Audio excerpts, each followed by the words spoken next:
प्यारे बच्चों, राम लक्ष्मण परशुराम संवाद 6 पैराग्राफ इसमें दिया है। उस 6 में से 4 तो मैंने आपको समझा दिया है। बाकी के जो हैं 2 5वें नंबर पर और 6ठे नंबर पर उसकी व्याख्या मैं आज स्पष्ट करती हूँ। अब ये तो तुम्हें मैं बार बार बताती हूँ कि रामचरितमानस के बाल कांड के प्रसंग से लिया गया है। बाल कांड से ही ये उद्धृत है। ठीक है, तो आप इसमें राम लक्ष्मण परशुराम संवाद शुरुआत में ही बता दिया है कि जब धनुष तोड़ा है भगवान श्री राम ने तो परशुराम का क्रोध बहुत अधिक बढ़ गया था और दरबार में आए और बहुत गुस्से में आकर के बोलने लगे थे। तो भगवान राम तो चुपचाप रहे, लेकिन लक्ष्मण उनसे तर्क वितर्क करते रहे और उनका क्रोध बढ़ता ही गया।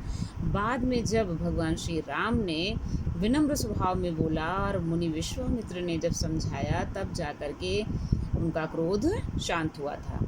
तो आज की इन 2 अनुच्छेदों में जो वर्णन है वो मैं अभी आपको बता रही हूँ, ध्यान से सुनना है।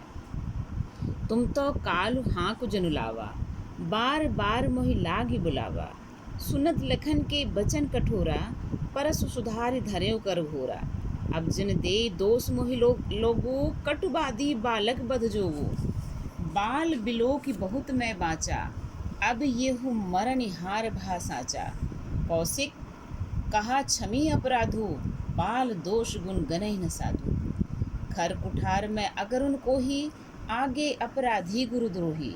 उतर दे छोड़ो बिनु मारे, केवल कौशिक सील तुम्हारे। नत यही काटि कुठार कठोरे, गुरहि उरिन होते क्षम थोरे। गाधि सूनु का हृदय हसी, मुनि हरियरे सूझ। ऐ मैं खान न ऊख में, अजहु न बूझ अबूझ। देखो, ये जो पैराग्राफ है यहाँ पर शब्दार्थ है। हर कठिन शब्द जो भी है उन सब के अर्थ दिए हैं। पढ़ते समय आप इन शब्दों के अर्थों को जरूर देखना।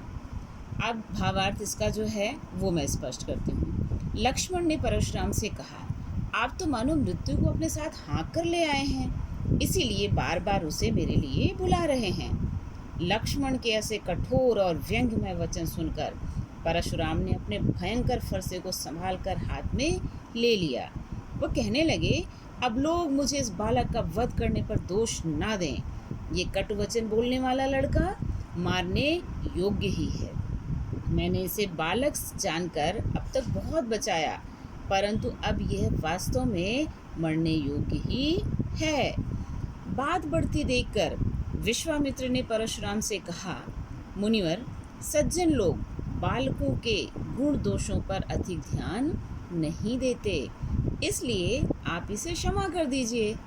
इस पर परशुराम ने कहा, मेरे हाथ में धारदार फरसा है और मैं बड़ा निर्दयी और क्रोधी हूँ। मैंने तुम्हें बताया ही है कि बहुत क्रोध आता था इनको, और जो इनके विपरीत कार्य होता था उसमें तो परशुराम जी अपना आपा ही खो देते थे। क्षत्रिय विहीन कर दिया था धरती को। मेरे सामने घोर अपराधी और मेरे गुरु का अपमान करने वाला खड़ा है। वह बार बार मुझे उत्तर पर उत्तर देता जा रहा है। इतना होते हुए भी मैं इसे आज बिना मारे छोड़ रहा हूँ, तो केवल आपके शील स्वभाव के कारण, नहीं तो अब तक मैं इसे कठोर फरसे से काट कर थोड़े ही परिश्रम से अपने गुरु के ऋण से मुक्त हो जाता। यह सुनकर के विश्वामित्र मन ही मन हंसे और सोचने लगे कि मुनि परशुराम को अब भी हरा ही हरा सूझ रहा है। मीन्स इनको लग रहा है कि इनके आगे इतना पराक्रमी कोई और हो ही नहीं सकता। ये इन राम लक्ष्मण को भी उन साधारण क्षत्रियों जैसा समझ रहे हैं जिनको इन्होंने सहज ही मार गिराया था। इनको पता नहीं कि ये राजकुमार गन्ने के रस से बनी खांड नहीं है, बल्कि ये लोहे की खांड है। इन पर पार पाना असंभव है। अज्ञानतावश मुनि सच्चाई को समझ नहीं पा रहे हैं। ठीक है, उसके बाद फिर 6वें नंबर पर है, वो मैं पढ़ती हूँ, सुनो पहले ध्यान से। कहे उन लखन मुनि सीलु तुम्हारा, कौन नहीं जान विविध संसारा। माता पिता उरिन भय नीके, गुरि ऋण रहा सोच बड़ जी के। सोजन हमरे माथे काढ़ा, दिन चले गए ब्याज बड़ बाढ़ा। अब आनी व्यवहरिया बोली, तुरंत देव में थैली खोली।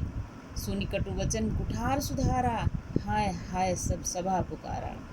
भृगुवर परस देखावे मोही, विप्र विचार बचौ नृपद्रोही। मिले न कबहु सुभट रन गाढ़े, द्विज देवता घरहि के बाढ़े।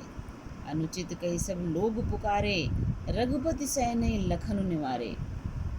लखन उतर आहुति सरिस, भृगुवर को पुकृसानु। बढ़त देख जल संवचन, बोले रघुकुल भानु। देखो, लक्ष्मण ने परशुराम से कहा, आप कितने शील स्वभाव वाले हैं, ये बात सारा संसार जानता है। माता पिता के ऋण से तो आप बड़ी अच्छी तरह मुक्त हो गए, लेकिन गुरु का ऋण बाकी रह जाने से आपके मन में बड़ी चिंता थी। आपने उस ऋण को हमारे माथे मढ़ दिया है। दिन भी बहुत हो गए हैं, इसलिए इस ऋण का ब्याज भी काफ़ी बढ़ गया होगा। अब आप किसी हिसाब लगाने वाले को बुला लीजिए। आपका जितना ऋण निकलेगा मैं तुरंत थैली खोलकर चुका दूंगा। लक्ष्मण के कठोर व्यंग वचनों को सुनकर परशुराम ने अपना फरसा संभाल लिया। वह लक्ष्मण पर प्रहार करने को उद्यत हो गए, तैयार हो गए बिल्कुल। यह देख सारी सभा हाहाकार करने लगी। इतने पर भी लक्ष्मण चुप नहीं हुए और बोले, हे भृगुवंशी, आप मुझे फरसा दिखाकर डराना चाहते हो? अरे क्षत्रियों के शत्रु आप ब्राह्मण हो, इसीलिए मैं आपसे युद्ध करने से बच रहा हूँ। आपका अभी तक तो युद्ध में अच्छे योद्धाओं से पाला ही नहीं पड़ा। आप घर में ही वीर बने हुए हो। लक्ष्मण को अभद्र वचन कहते देखकर सभी लोग उनके व्यवहार की निंदा करने लगे। तब राम ने नेत्रों के संकेत से लक्ष्मण को अधिक बोलने से मना किया और उसके बाद इशारा किया संकेत में। लक्ष्मण जी तब चुप हुए और भगवान राम के विनम्रता भरे वचनों और विश्वामित्र के शीलता भरे वचनों को सुनने के बाद ही परशुराम का क्रोध समाप्त हुआ था। परशुराम की क्रोध रूपी अग्नि को लक्ष्मण के उत्तर आहुति के समान भड़का रहे थे। तब क्रोधाग्नि को बढ़ते देखकर राम ने जल के समान शीतल वचन बोलकर परशुराम के क्रोध को शांत करने का प्रयास किया। ठीक है।